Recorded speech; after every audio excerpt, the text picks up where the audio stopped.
Check this out.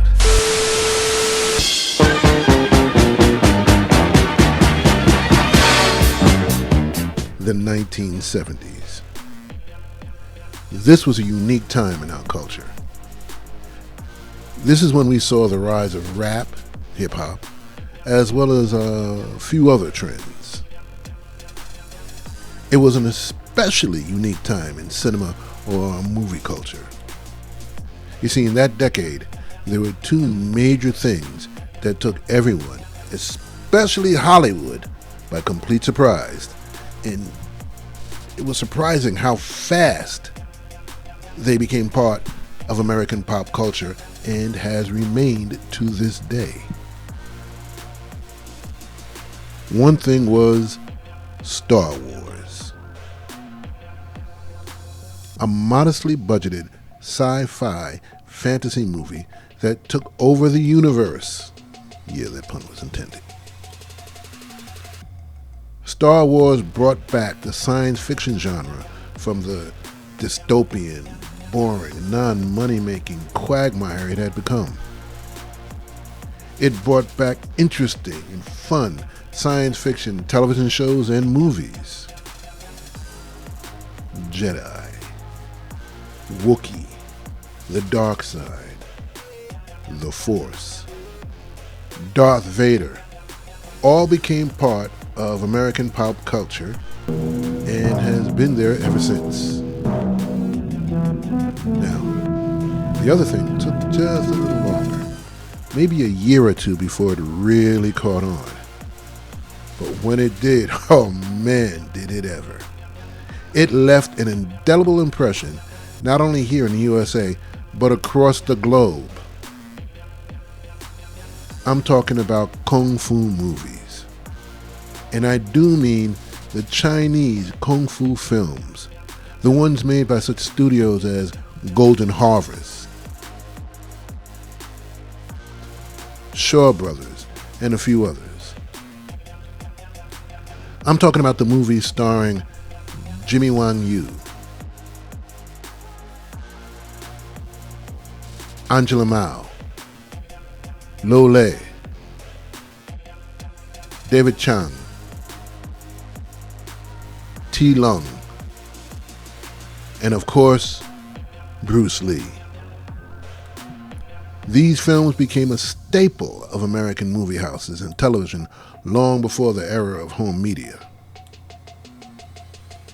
Now, because the rights were relatively inexpensive, various distributors purchased them, dubbed them, and frequently renamed these films to maximize their commercial appeal.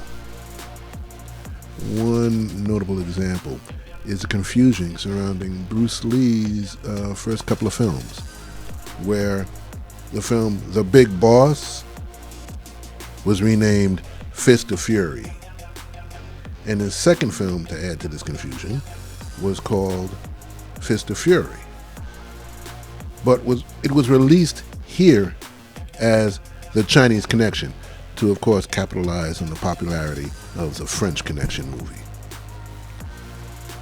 Oh, and we're not going to get into the dubbing of these films, which in so many cases was so bad that it even became a running joke. And let's just say it became a beloved quirk of the genre. Today, I am going to teach you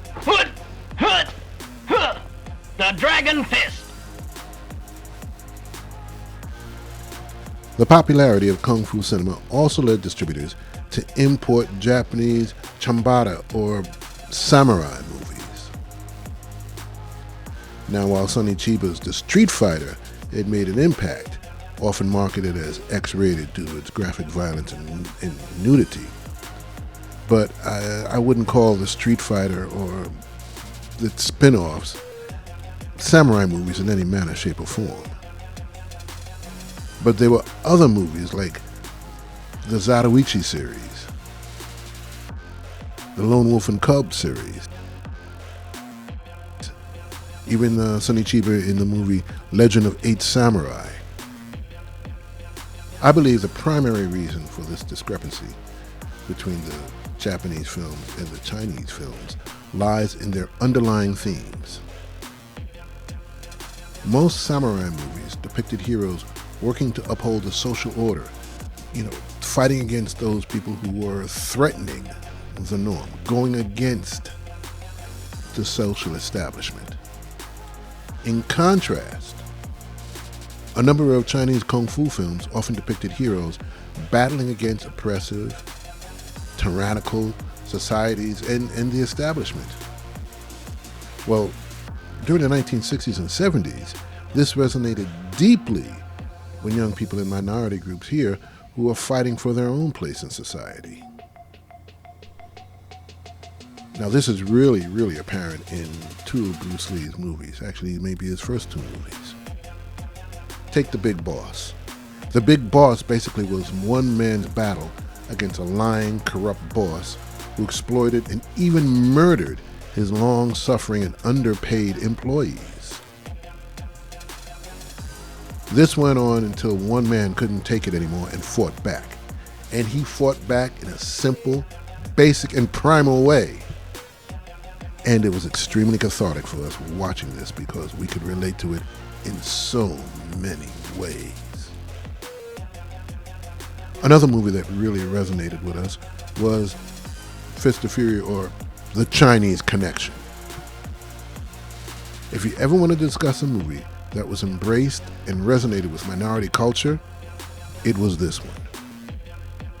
You see, in this movie, it was obvious that the Chinese was a minority oppressed by the Japanese. We identified with the impotence of the Chinese authority when confronted by the Japanese. It all felt very, very familiar, though the players may have been a little different. Remember, we're talking about a movie that came out in the early 70s. We felt this all the way down to our soul when Bruce Lee entered that dojo and beat up the entire Japanese karate school. This was something that black folks had dreamed of doing for years, breaking into the white man's house and forcing him to treat blacks with respect. Oh, and let's not forget that one scene that really, really spoke to us. I'm talking about that scene when Bruce wanted to enter a park, stopped by the guard and shown a sign that reads, "No Chinese or dogs allowed." And then the guard allows a white woman to enter the park with a small dog. And then what sets Bruce off is when the Japanese man tells him that they'll allow him to enter the park if he gets on his knees and walks like a dog.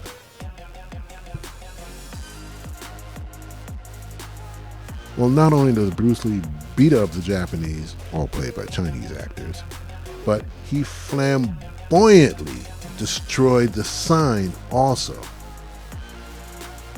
That scene got applause in Chinese theaters, but it was also applauded every time it was shown to an inner city or black audience.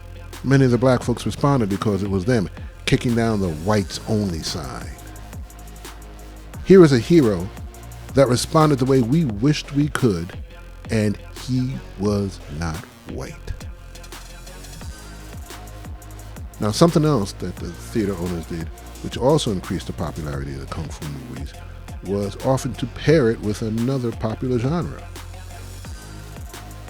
It was not unusual or surprising to see emblazoned on a marquee, now playing Coffee, starring Pam Grier, along with Deadly China Doll, starring Angela Mao, or Three the Hard Way, Jim Brown, Jim Kelly, Fred Williamson, along with Bruce Lee's Way of the Dragon, or Return of the Dragon. You get the idea. You see the audience. You see the market, the demographics. You see the people that the theater owners are going for that would financially support this. And man, gotta tell you, was it ever supported? Chinese kung fu films were treated similarly to that decade's adult cinema. Don't cringe, but it's true. I heard this from a few old school producers. You see, those movies were considered to be quick, easy money. They may have needed a little work to get it out to the public, hence the bad dubbing. But the money to be made far outweighed the money spent on the product. In other words, they were extremely lucrative. So these Chinese kung fu films were all over the place. Plus, they also didn't have to worry about the Supreme Court or the police banging in and breaking down their doors and blah, blah, blah, yakety schmackety. The kung fu genre burst onto the American pop culture and left some serious imprints. Bruce Lee became an icon. Sifu became part of our language in the streets. Black folks were saying the word master without the connotation of that word to previous generations. See, at this time now, master became synonymous with the word teacher. Comic books, magazines, TV shows, books, anything martial arts related saw a new popularity and growth. Martial art classes and schools saw a rise in enrollment. And it wasn't just kids, it wasn't just teens. It was also adults. Black nationalists and others, black civil rights groups endorsed martial arts training. But strangely enough, enrollment in kung fu schools and classes did not see the same increase as we saw in karate and taekwondo classes. I believe there was a particular reason for that. See, there's a direct reason why kung fu movies were so popular, but not so much kung fu schools or classes. I'll go over that in the next Warriors of Bronze and Fire.